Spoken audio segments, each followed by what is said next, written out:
Hey guys, it's Leah Buckles. I am the CEO of Procedural Wide Medical Consulting, a former CMP examiner, U.S. Army veteran, physician assistant. I wanted to come on today and discuss IBS, or Irritable Bowel Syndrome, as it relates to VA disability. So there are many veterans that are either service connected for IBS or they are seeking service connection for Irritable Bowel Syndrome. And there are a lot of different ways that can be service connected, and wanted to touch on some of those things and then some of the frequently asked questions I get related to this condition. So what is IBS, or Irritable Bowel Syndrome? So generally speaking, Irritable Bowel Syndrome is a constellation of symptoms that a veteran can have. Generally, it's going to last over 6 months. It's going to have lasted over 6 months, and it's going to be diagnosed by your treating medical provider, whether that's a PA, a doctor, a nurse practitioner. It could be your family practice doctor or a gastroenterologist. It is well within the scope of practice of a family practice person to diagnose this condition.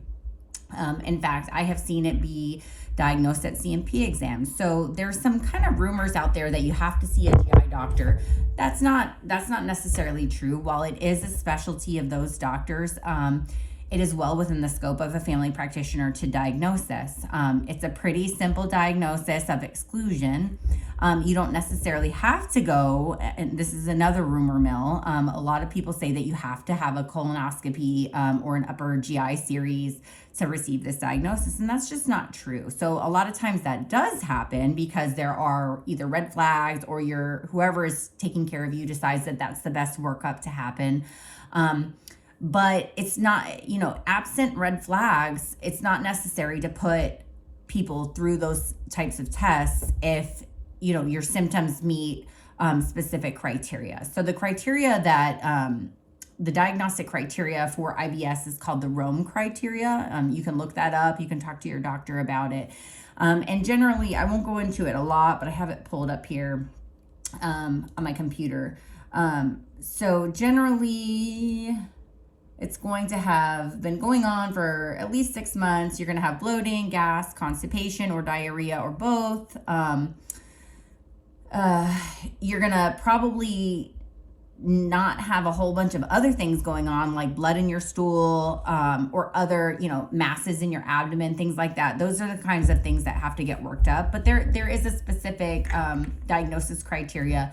Now, not every doctor is going to do things the same way. So some may want you to have a full panel of labs. Some may want you to just keep a diary that they review and then come to that conclusion, right? Some may say they're not comfortable even diagnosing it or discussing it and send you to GI. So every situation is different based on the individual veteran or patient's presentation, right? And that doctor's comfortability. That being said, many veterans are connected for this. And so one of the things I see most frequently is that people will get connected related to Gulf War exposure. So it's one of those conditions that are considered to be a functional gastrointestinal disorder that can be related to Gulf War in specific regions, right? So that doesn't mean it just has to be IBS. I've seen many veterans with well-documented chronic diarrhea or chronic constipation also fit into that category. So again, it doesn't necessarily have to be IBS. I've seen all of those. There's other diagnoses too, like dyspepsia and some other functional gastrointestinal disorders that I see related to that often.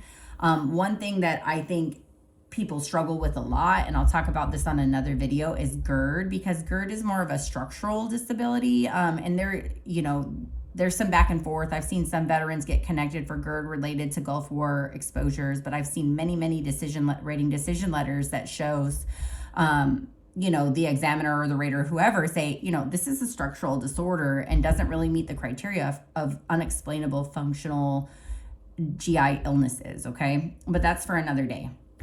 So when it comes to IBS and chronic constipation or chronic diarrhea, that is something that we do see quite often. Generally speaking, the history aligns with the symptoms starting during the deployment or shortly thereafter. And that doesn't necessarily mean they had to be diagnosed at that time, but if that's when the symptoms started and they can attest to those symptoms, and perhaps you have personal statements or buddy statements that align with that as well. But if your personal statement aligns with the symptoms starting on or around that time, that is helpful. So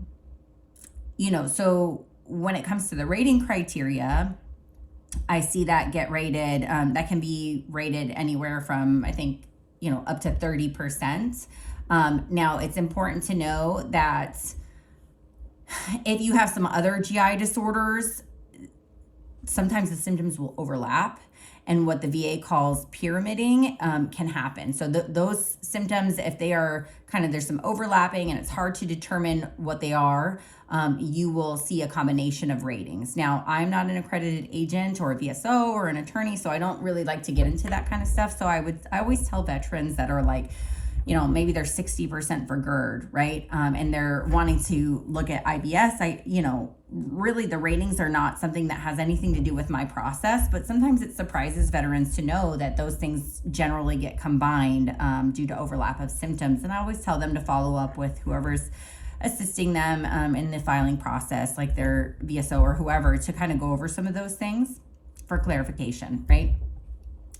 So we talked about IBS and chronic constipation related to Gulf War exposure. So another one that I see quite frequently is IBS related to mental health conditions, right? So, the literature is pretty clear that it talks about, IBS being exacerbated by PTSD, depression.